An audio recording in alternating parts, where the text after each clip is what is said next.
大妈去看中医，大夫直接让她掀起衣服躺床上，用红外线灯照肚子，但大妈的肚子并没有病，有病的是她的嘴巴，一天24小时都要张着嘴，一旦闭上就会不停打嗝，憋气都不好使，完全不受控制，差不多每分钟就要打20个，连续打嗝让她呕吐不止，严重时还会吐胆汁，就连吃饭都无法正常吞咽，吃2口就要去厕所吐掉，整夜无法安心睡觉。医院也去看过了，都找不到病因，甚至有医生以为她在开玩笑。没办法，大妈只能尝试每天吃消化药，但没有任何改善。抱着最后一丝希望，大家带她来看中医，一番望闻问切后，对大妈进行了红外线照射。就这样操作下来，奇迹发生了，大妈停止了打嗝，甚至还小睡了一会。大夫说这就是典型的焦虑症，压力过大导致的。那到底是啥压力呢？这时大妈缓缓说出了自己的故事。由于疫情原因无法工作，只能一直吃老本，而且理财投资也亏得一毛不剩。一气之下，焦虑抑郁涌上心头。刚开始只是心率过快，慢慢就变成了不停打嗝。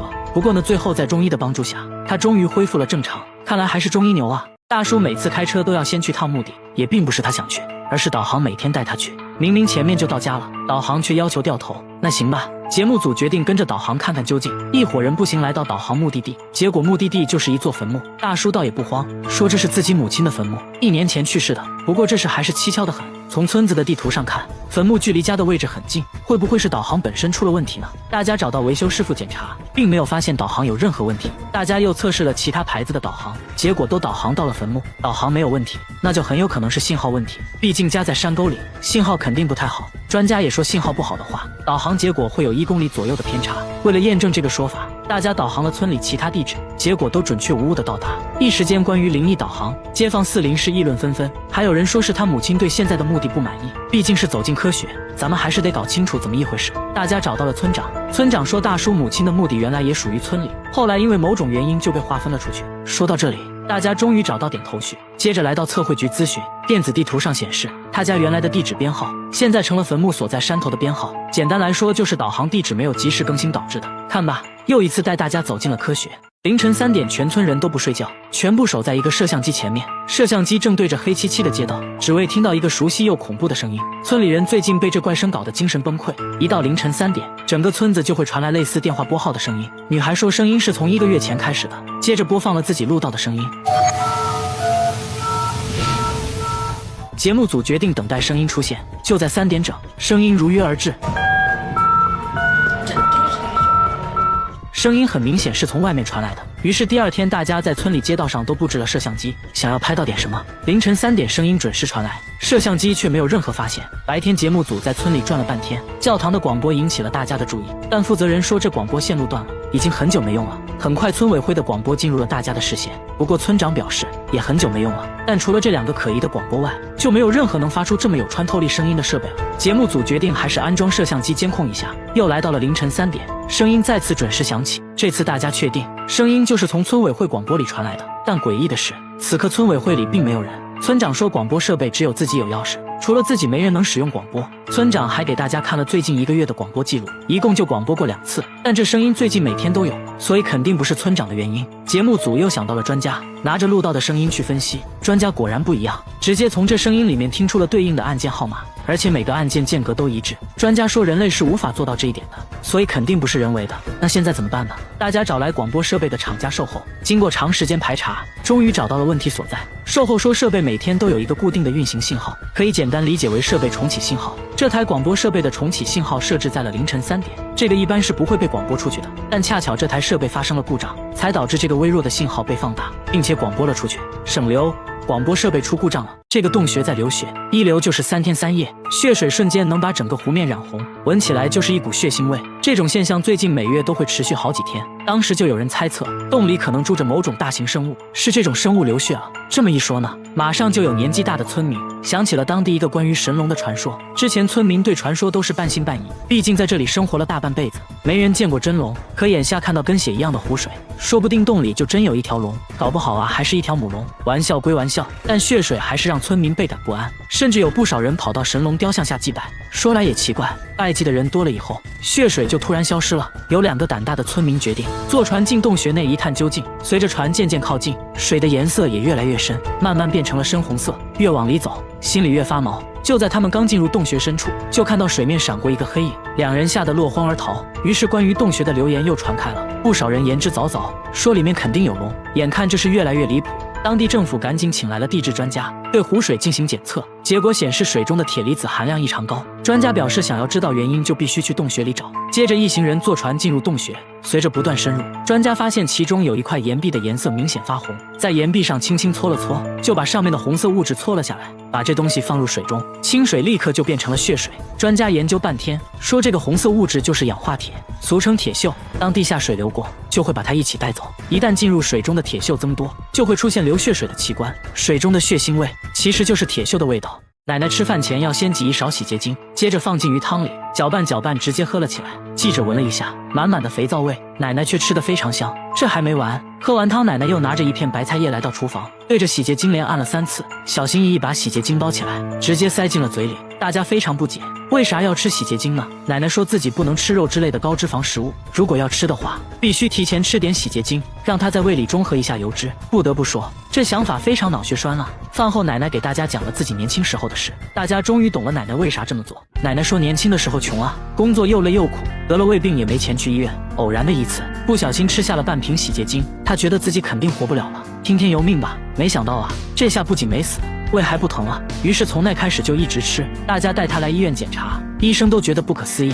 胃里竟然没事，不过还是得戒掉洗洁精。如果胃痛的话，可以吃药缓解。奶奶也答应以后不会再吃。2周后，节目组做了个回访，发现奶奶还在吃洗洁精，大家又给奶奶科普了一番，要相信科学。1个月后，节目组再次回访，这次奶奶终于戒掉了洗洁精，只不过吃药又吃上瘾了。大家千万不要模仿哦。大妈只是穿了件红衣服，所有人都惊恐地看着她，全都是因为她的指甲，她的指甲比你的手还长，足足有12厘米，小拇指却显得格格不入。她说小拇指是专门用来抠鼻屎的。大妈不仅指甲长，头发也很长，甚至都能拖到地板上，即便是邻居在晚上遇到大妈，也会被吓到。大家都想不通，她为啥要留这么长的指甲，而且指甲还给她带来了诸多不便。洗头就只能用小拇指挠一挠，打字也只能借助铅笔，剥橘子要用镊子，甚至手套都要先开个洞才可以。她还要花大量时间保养指甲，1瓶指甲油只够用1次，完事还要给指甲戴上保护套，以防折断。出门都要把指甲护在胸前，指甲带来了诸多不便。但为啥要留呢？大妈说自己留指甲都是因为一个梦。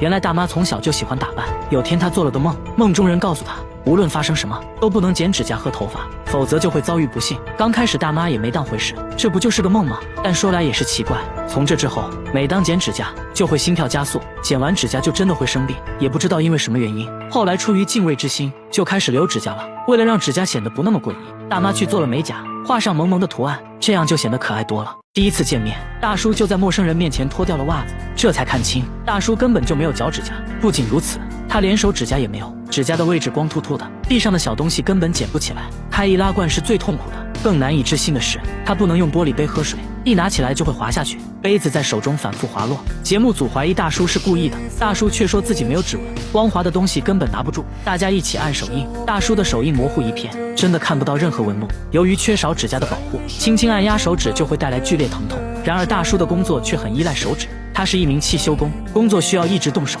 就连缠个线圈都会疼痛难忍，哪怕一个小小的失误都会给他脆弱的皮肤造成不小的伤害，手上也总是伤痕累累的。因为要养活一家老小，他就这样忍着疼痛工作了30年。医生说他患有一种名叫大疱性表皮松解症的罕见疾病，由于是遗传性的，所以没有根治方法。其实这些大叔都无所谓，他在意的是女儿。女儿出生的时候，他做的第一件事就是检查女儿的手指，看到女儿有着正常指甲，大叔激动地哭了。他不想让女儿承受和自己一样的痛苦。现在大叔最喜欢做的就是帮女儿剪指甲，女儿也很懂事，每天都会帮父亲包扎伤口。상처 보면 어때요? 화장실할거 안 다치게 기도 안 다치게 기도. 大爷因为头痛去医院拍片，却引起了军事专家的注意。专家对着 X 光片测量，结果更让他傻眼。大爷脑袋里竟然有一颗子弹，而且是军队常用的7.62毫米子弹。子弹已经在脑袋里存在了50多年，但大爷本人完全不记得子弹是怎么进入头部的。既然是军队常用子弹，那大爷肯定与军队有着某种联系吧。大爷说自己年轻时参过军，打过仗，头部也受过重伤，后来慢慢恢复了，完全不知道里面还残留一颗子弹。那为什么被子弹射中，他还能活下来呢？这很不科学。专家说是有这种可能的，子弹应该属于榴弹，也就是经过障碍物反弹的子弹，不在有效射程内，所以才没造成重大伤害。而且子弹的位置在额叶右侧，这部分没有太多功能，这就是为什么之前没有明显症状的原因。但现在有个棘手的问题，子弹距离大脑关键区域只有5毫米，要想把子弹取出来，很可能会造成更大的事故。而且大爷今年70多了，暂时没有太大问题，医生建议保守治疗，平时头痛的话可以吃点药。大爷也觉得，既然子弹在脑袋里待了50年了，也不差这几年，就让他安静的陪我到老吧。他天生就有2个胃，一次能吃1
与众不同，他背上长了一颗巨大的，关注我，每天一个迷惑行为大赏。老人死了15年，身体却没有腐烂，甚至散发出淡淡的清香，手指甲还在生长，连血管都清晰可见，甚至还长出了黑头发。家人都认为奶奶并没有死，只是睡着了而已。他们会定期给奶奶剪指甲，每天还要给奶奶擦身体，单独给她做饭。看着成为一具干尸的老太太，节目组也震惊了。原来15年前，奶奶突发疾病住院，在9天不吃不喝的情况下，竟然喷出了16斤便便，接着就断气了。奇怪的是，体温并没有下降，一直维持在36度，身体也不僵硬，除了没有气息外，没有任何去世的症状。家人把奶奶接到了家里，慢慢就变成了一具干尸。专家说，只有在极其干燥或者寒冷的地方，才有可能形成干尸。然而当地的天气高温潮湿，这种环境下没有腐烂，就很不科学。节目组觉得可能做了防腐处理，但家人却说并没有做过任何处理，还说奶奶有个特别的习惯，那就是吃斋，一吃就坚持了50年，这有可能是奶奶肉身不腐的原因之一。奶奶的事在当地广为流传，很多人慕名而来，想要一睹真容，还觉得他家的井水有神奇的功效，都用瓶子接水喝。至于究竟是什么原因，专家也没有给出解释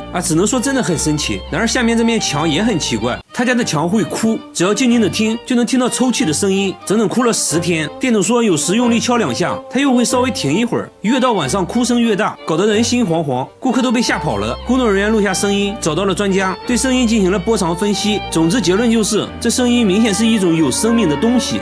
真是见了鬼了，难道墙是活的？它有心跳？大家才不信。店主请来了装修师傅，这师傅一来也不敢得罪这墙，大家鼓励了他好久才开始。现在墙上打了个洞，内窥镜往墙里一看，就看到了2只闪亮的眼睛，师傅被吓了一跳，仔细一看，原来是只小猫咪，墙上都是抓痕，看起来现在已经精疲力尽了。那它是怎么钻进去的？节目组检查了屋顶，猜测是通过屋檐下的缝隙钻进去的，在墙壁之间穿行时不慎跌落到了墙里面。店主说这只猫我见过，之前一直在我店门口转悠。店主决定明天拆墙救它，可第2天墙里一点动静没有，通过手机观察，里面空空如也，猫咪不见了。专家认为猫咪已经自己逃脱了，强大的求生欲让它克服了种种困难，最终爬了上来。几天后，小猫咪果然出现了。然而下面这家也发生了一件怪事，他家经常无缘无故的出现长头发，有长有短，最长的有2米，比他本人都高，有时出现在厕所，有时出现在卧室，拔一跟自己的头发做对比，大小几乎一模一样。他觉得这就是人的头发，关键他家人都是短发，而且最近来家里的人也都是短发。一开始呢还误会了老公，以为是老公在外面带来的。这种现象呢是1周前开始出现的。老公当时在叠衣服，就发现了一根长头发，衣服是刚从烘干机里拿出来的，他赶紧查看烘干机，里面却干干净净，毛都没有。慢慢的头发出现了越来越频繁，看着吓人。房子呢是他们租的，刚住进来也没几个月，而且像这样的房子租金却很便宜。当时房主也是很着急的往外租，他们怀疑房子里发生过不好的事情，难不成真的有鬼？节目组带着毛发找到专家，专家看了半天，说从粗细大小上来看，和头发确实很像。接着又在显微镜下观察，结果专家却说这并不是头发，那这到底是啥呢？专家说这就是裤子上的线头而已。接着妻子检查了衣服，果然在一件西装上抽出了一模一样的线头，长度也完全符合。嗨，虚惊一场。好了，我是预备关注我，每天一个迷惑行为大赏。大妈脑袋里长了一块吸铁石，头上总会吸到曲别针之类的小东西，而且还不会掉，走到哪吸到哪。但脑袋看起来没有任何异常，而且最近经常无缘无故的头痛，疼得她满头大汗，去医院做了脑部 CT， 但机器一直叫个不停。医生刚开始还怀疑她戴了发卡，经过多次检查，医生也震惊了，她脑袋里还真的有一个12毫米的东西，边缘看起来很锋利，就镶嵌在头骨上，距离大脑不到1毫米。如果穿破头骨的话，那后果不堪设想。奇怪的是，头上并没有任何伤口，大妈也完全不记得这东西是怎么进入脑袋的。医生怀疑是小时候摔倒后，这东西就卡在了脑袋里，当时没注意，慢慢的伤口就愈合了。随后大妈被送进了手术室，经过漫长的等待，医生成功把这东西取了出来，在体内存在了30年，表面都已经生锈了。那到底是不是吸铁石呢？经过分析这东西和吸铁石成分很像。专家说，这种金属一般都是用作加热元器件，像吹风机了、取暖器里面都有这种东西，很难想象是怎么进入脑袋的。手术后，大妈状况良好，再次进行 CT 扫描机器也没有响。看着伴随了自己30年的吸铁石，大妈唏嘘不已。无独有偶，下面这个大爷脑袋里也有个东西。大爷脑袋里有一颗子弹，只要一思考，脑袋就会疼。子弹已经存在了40年，很多年前和朋友玩射击，被朋友不小心打到的，当时就做了手术，本以为子弹完整的取了出来，但由于最近剧烈头痛，去了医院，才发现脑袋里还有残留的碎片，专家都不敢相信他还活着。妻子很震惊说一直以为丈夫脑袋都是浆糊，没想到还真差点成浆糊。但是现在有个棘手问题，子弹距离大脑关键区域只有3毫米，要想取出子弹，很有可能会造成更大的事故。由于暂时没有太大的问题，医生建议保守治疗，平时头痛的话可以吃点药。大爷也觉得本来子弹都在脑袋里待了40年了，也不差这几年了，对吧？和他一样，这个男人脑袋里有一颗螺丝钉，而且头上没有任何伤口，不记得怎么卡在里面的。他说之前被椅子撞到了脑袋，当时血流不止，去医院做了脑部 CT， 才发现脑袋里有一个2厘米的东西。不过还好，这东西只停留在了头骨上，医生认为可能是螺丝钉，但五金店老板表示自己没见过这种螺丝钉。母亲也很震惊说他小时候头上没有受过伤，和医生商议后决定立即开展手术。几个小时后，东西终于被取了出来，医生认为是雨伞的伞头，确实非常像。他也说小时候经常和小伙伴拿伞打着玩，可能无意间就卡在了脑袋里。不过现在他可以健康的生活了。要我说，更奇葩的还要数下面这个大妈。大妈屁股上长了一块6厘米长的玻璃，玻璃已经存在了36年，她却毫无察觉，还说一点都不痛。直到一次健身的时候，突然屁股剧烈疼痛，检查过后才发现屁股里竟然有一块玻璃，玻璃距离肠道只有1厘米，剧烈运动或者稍有不慎都会伤到内脏，按说都会出现感染或者肿胀的情况，但大妈36年来没有任何症状，这就很奇怪了。那玻璃是如何进入身体的？大妈回忆说，年轻时有次不小心撞碎了玻璃门，当时就腿上扎了一个玻璃碎片，其他地方没感觉到疼，万万没想到屁股上还有一个，就这样存在了36年。下面这个男孩也很神奇，他从8岁就开始脱发，全身上下一根毛都没有，眉毛光秃秃的，下巴也干干净净，甚至连睫毛和鼻毛都没有。同学们嘲笑他是怪胎，这让他很自卑，不管去哪都要戴着帽子，连帽子后面的洞也要缝起来，永远坐在教室最后一排。他说走在街上，感觉别人都在议论他，甚至患上了抑郁症，休学了1年，即使在家里也要戴着帽子。母亲说去过很多医院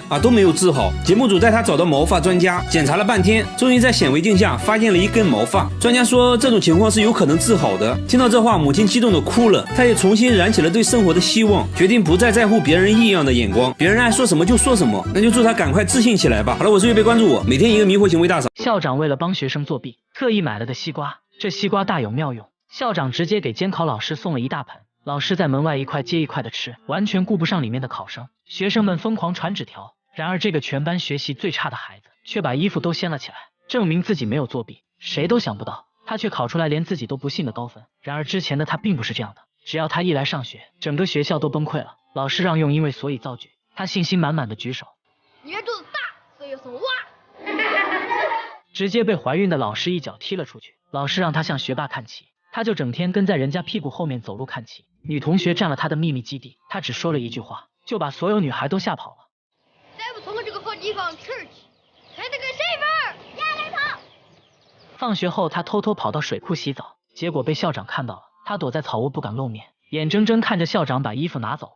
这下惨了，他一手捂前面，一手捂后面，就这样一路捂回了家。为了惩罚他，校长还把他座位安排到了角落里，但他并不在意，这样更方便自己看小人书了。下课就去阅览室偷小人书，被校长抓个正着，还要他把家长叫来。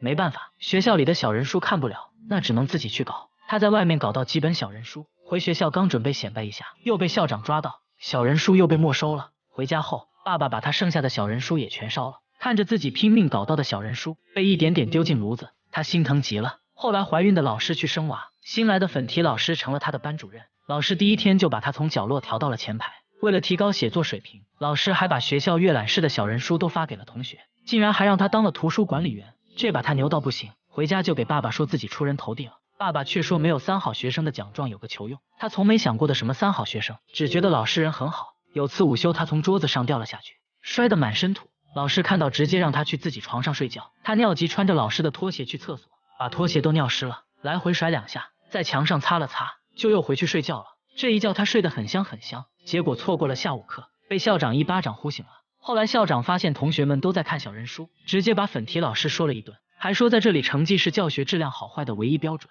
看到粉提老师受委屈，他暗自发誓期中考试一定要考好，给粉提老师争口气。说起来容易做起来难，他竟动起了歪脑筋，在身上做小抄，结果被粉提老师看到，直接让他去河里洗干净，还告诉他考试可以不及格，但是不能做一个不诚实的人。说完老师就走了。现在没办法了，只能靠实力说话了。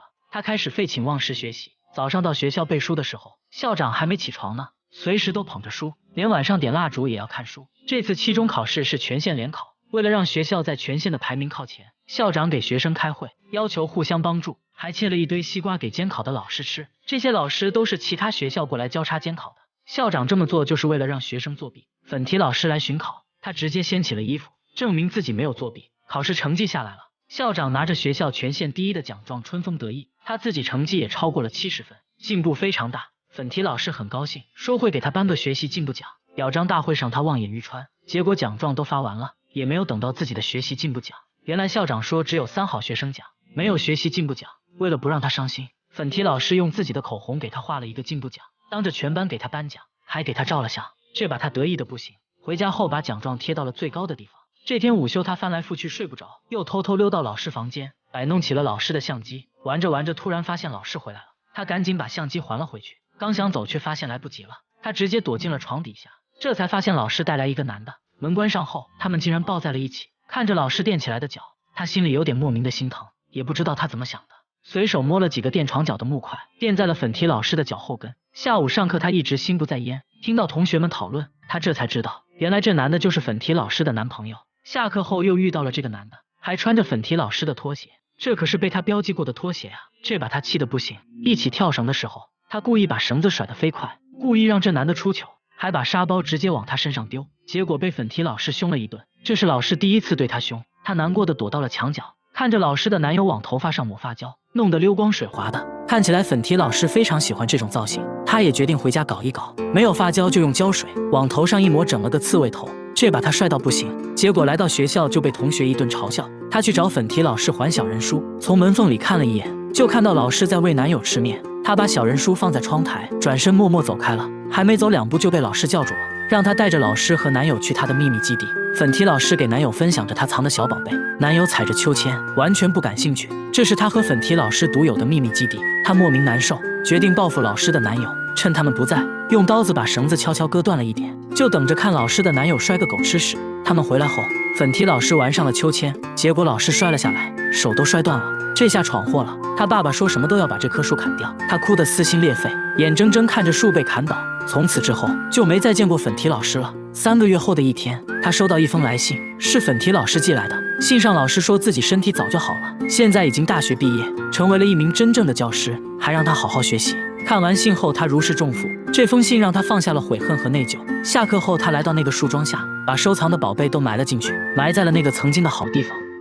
这里的女人体重不到200斤，根本嫁不出去。瘦子在这里会被嘲笑，只有200斤以上的才能叫美女。村里男人的梦想就是能娶上一个200斤的老婆。采访过程中，男人们还说出了一个流传千年的奇怪习俗，更加震惊了节目组。这4位就是当地的女神，一个比一个胖，追求者也是一个比一个多。他们是准备竞选春花的，竞选春花的标准要超过200斤。他们吃完饭就要称体重，第1位体重210斤，刚刚及格；第2位体重268斤，还不错；第3位体重284斤，很有竞争力。然而现在的春花表示不服，小心翼翼地站上体重计，生怕把体重计踩坏。果然，体重计在显示428斤后直接黑屏。不过呢，她现在的地位还是很稳固的，在这里只有200斤以上的才能叫美女。连这位18岁的少女体重都达到了218斤，因此还交到了男朋友，还说男朋友对自己爱到不行。出于好奇，节目组决定采访村里的男人，结果大家都说自己就喜欢胖的，越胖越爱，无法自拔。还说这种习俗已经传承了千年，胖老婆能彰显自己的成功，可以到处炫耀。他们这里信奉一句话：老婆要娶胖胖的，生活才会旺旺的。采访过程中，我们还看到了一对夫妻正在秀恩爱，男人在帮妻子抠头皮屑，眼神中流露着对妻子的宠溺。接着我们又去了村里有名的模范夫妻家里，一进门就看到女人在睡觉，丈夫小心翼翼地把妻子叫醒，还贴心地给妻子涂抹爽身粉，防止起痱子。女人说结婚16年，丈夫一直都是这样宠自己，感觉自己就像小公主一样，还说自己结婚前瘦瘦巴巴的，一点都不好看。啥也别说了，直接上秤吧，294斤，果然是标准的美女身材。工作人员想要挑战下，把300斤的小公主背起来是种什么体验？结果呢，差点骨折。女人又向节目组展示了自己的衣服，看着异常肥大，女人却说这是为了凸显身材的紧身裤。接着呢，还穿了起来，看得出来确实很凸显身材。她每天的工作就是吃饭、睡觉、看电视，最常说的话就是饭做好了吗？丈夫听到就赶紧去做饭，说娶个老婆不容易，关键呢还娶了个这么漂亮的，自己的老婆肯定要自己疼。女人拍着快饿扁的肚子，焦急地等待着。终于，丈夫端来了饭菜，直接端到了妻子面前，赶紧给妻子盛了一盆。妻子接过米饭，大口开造，不一会儿，一盆米饭就见了底，酒足饭饱，拍拍小肚腩，赶紧补个午觉。洗碗这种小事肯定是老公的，妻子只负责胖就行了。女人还告诉节目组自己保持身材的秘诀，那就是要多吃米饭，因为米饭属于碳水化合物，可以很好的维持我们的身材。然后呢，就是吃完就睡。为了方便妻子出行，丈夫还贴心的打到了专属座位，妻子艰难的爬上座位，没成想油门踩到底，车子呢却一动不动。丈夫把车推到平坦的路面，车子才勉强走了起来。在路上，老公洋洋得意，一直在炫耀自己的老婆。可以看到，村里像他这样的改装摩托还有很多，一般呢都说明家里有个200斤以上的老婆，这是身份的象征，比开宝马奔驰有面子。豪华一点的还会安装了遮阳顶。节目组不禁感慨，难道村里就没有一个瘦子吗？随后在村里找了半天，终于看到一个很瘦的女孩。女孩呢显得很不自信，一打听才知道至今没交过男朋友，成了村里为数不多的大龄剩女。一旁的父亲都愁坏了，说只要嫁出去，不要彩礼，陪嫁100万。即使这样，仍然没有人上门，为此他感到很自卑，可偏偏自己怎么吃都吃不胖，为此呢还差点得抑郁症。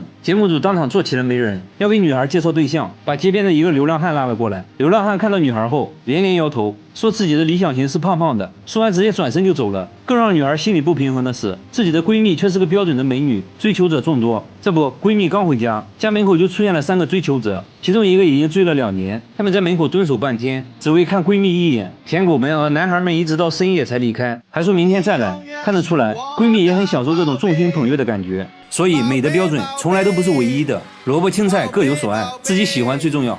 学校操场离奇出现了一个巨型数字9，数字竟然是用全校课桌一张张拼起来的。起初老师以为是学生的恶作剧，命令学生把自己的课桌搬回教室。结果第2天早上，课桌又全部出现在了操场，这次拼出了巨型数字8。老师这下彻底怒了，质问学生到底是谁做的。见没人承认，他决定今晚就住在学校，用望远镜一直盯着操场，决心找出这个始作俑者。时间来到半夜12点，他突然感到一阵眩晕，接着就昏倒了。再睁眼就看到身边围满了学生，才发现自己在讲台上睡了一夜。他顾不上这么多，赶紧来到窗前，想看下操场上有什么变化。这一看他直接懵了，操场上又出现了课桌，这次的数字变成了7，很明显这是在倒计时。不出意外的话，明天早上数字就会变成6，再接下来就是5、4、3、2、1。而且最近学校周围乌鸦成群，好像真的会发生什么不好的事。有老师认为是外星人干的，如果数到0的话，外星人就会对学校发起攻击。但不管怎样，他还是笃定这是学生干的。校长也认为是学生干的，决定今晚让保安整夜巡逻，给每间教室都上了锁，发誓今天晚上一定要抓住肇事者。结果第2天就看到保安横七竖八的躺在地上呼呼大睡，他赶紧来到操场，不出意外数字变成了6。很快这件事引起了有关部门的注意，还上了新闻，人们都在讨论这神奇的倒计时到底意味着什么。新闻报道称，会对操场进行全天候直播，相信真相很快就会水落石出。第二天不出意外的话，肯定又要出意外了。做直播的记者也和之前保安一样，全都睡得死死的，查看昨晚的监控。刚开始一切正常，可当时间来到半夜12点整，画面突然就消失了。这种情况一直持续到早上5点半，画面才恢复正常。此刻操场上数字变成了5，事情越发诡异，看起来真的不是学生能办到的事情。学校开会决定临时停课，对操场进行封锁。即使这样，数字却还在倒计时。第二天又变成了4。校园的神秘事件已经引起了全国的关注。昨晚就有大批民众聚集在操场外，想要见证奇迹，结果都在12点的时候瞬间睡着了。现在连专家都猜测很有可能是外星人的所作所为。接下来的2天，数字也逐渐由4变成了2，就连政府都在紧急召开会议，谈论即将有可能发生的各种意外情况，甚至怀疑数字变成0时，整个日本都有可能毁灭，还呼吁大家赶紧逃离东京。一时间人心惶惶，大量民众逃离东京，期间还有人趁火打劫。政府提醒市民要注意人身安全，接着他就被一个平底锅拍晕了，劫匪把他家搜刮了一遍。第二天为了关注事情的进展，他用脚打开电视，现在操场数字已经变成了1。新闻报道称，政府为了抵御外星人的侵略，已经在东京展开了紧急部署。终于到了最紧张的时刻，这天操场上数字变成了0，操场内外一片寂静，人们都不知道到底会发生什么。结果到了下午6点，眼看就要日落了，校园内还是没有出现任何异常变化。